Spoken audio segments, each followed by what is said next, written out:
You showed me that Dennis Prager video. Which one was that? It was an argument about Israel where he was talking about why Israel deserves to exist and stuff. After being there, man, I feel like people have no idea I didn't even know what the hell was going on until I went to Palestine and saw how crazy it was. But what man, is it like? Tell me, give me your thoughts and your so experience. Everyone mistakenly thinks that Hamas like controls Palestine. That's not true at all. There's three different areas that were drawn up with the original partition. It's the West Bank, which is totally under military rule by Israel, and then there's the Gaza Strip, which is like the open air prison, which they bomb the shit out of like every couple of years, and Hamas controls that area. And then there's Jerusalem, which is an international city center that both Arabs and Jews live in. But the West Bank has been occupied militarily since 1967, and it's complete martial law. There's checkpoints.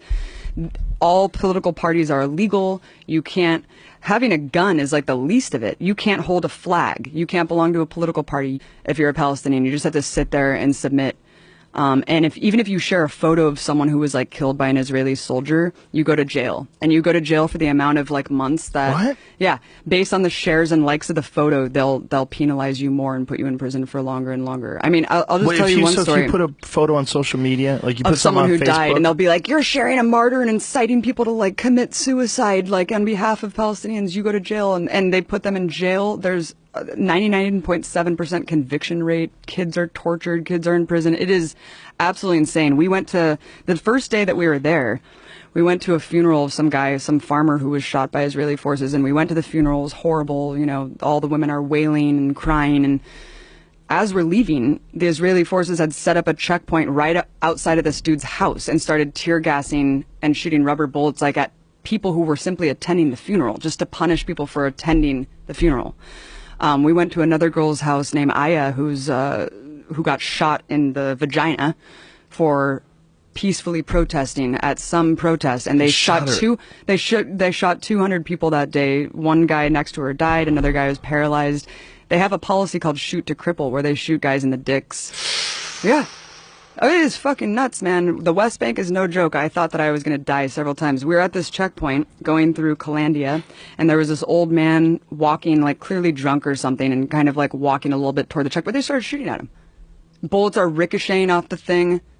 And my partner Mike, who was an invading soldier of Iraq, was just like, we're going to die. Like, they're shooting this guy. There's bullets ricocheting. It was absolutely insane. And as we go through the checkpoint, the soldier's like, hey, stay safe out there.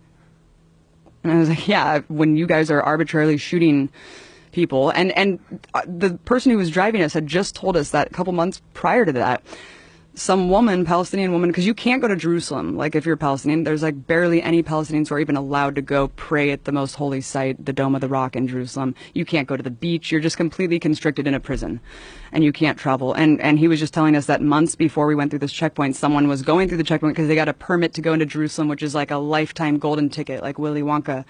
And they're walking, and she just got executed. And then, what? Yeah, she just got executed, and she was bleeding out at this checkpoint, and her little brother tried to help her, and they shot him too. And they're like hiding the video of this. Why And this is they just a shoot day her? because they fucking hate Palestinians, and Palestinians are animals to these people. It's sick, man. It's sick. It's really, really sick, Joe. And I couldn't even get into Gaza. We were banned from going into this territory because I was told by the Israeli government that I was a propagandist and that I was like an enemy agent, and so I wasn't allowed to go into Gaza. So Gaza's hell, but the West Bank is under martial law, and everything's illegal, and you can't do a goddamn thing. And it's super cool. Like, we went to this place called Ramallah that was just like Oakland, where they're smoking weed. There's like openly gay people there. Like, it's just completely different than what people think of Palestine, you know? People think of it as just a bunch of people with turbans on blowing themselves and up. Hamas is like, you elected Hamas. And like, well, Hamas doesn't want Israel to exist. It's like, well, actually, Hamas is controlling this one area for a reason, because it was built as this surplus when Israel was created.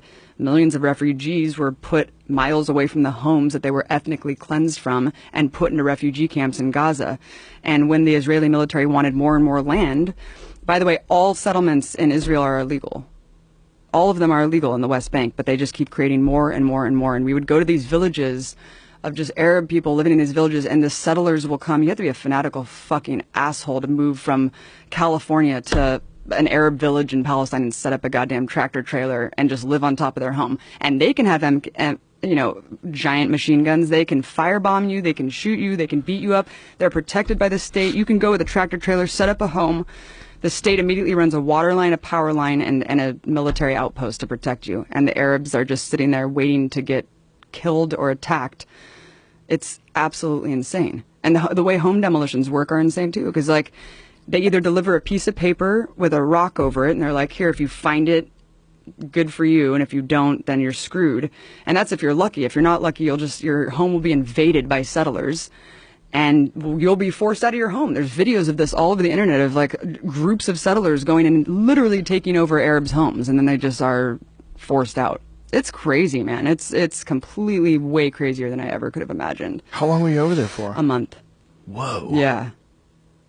Yeah. And we were simply, and people want to quabble about like, oh, it's not apartheid. There are different fucking license plates for Arabs and Jews. Like, you cannot go to areas. Like, Israeli soldiers were arbitrarily set up checkpoints and just shut you out of your neighborhood and force you to walk 3 miles to your home. Like, they can do whatever they want because you are under martial law.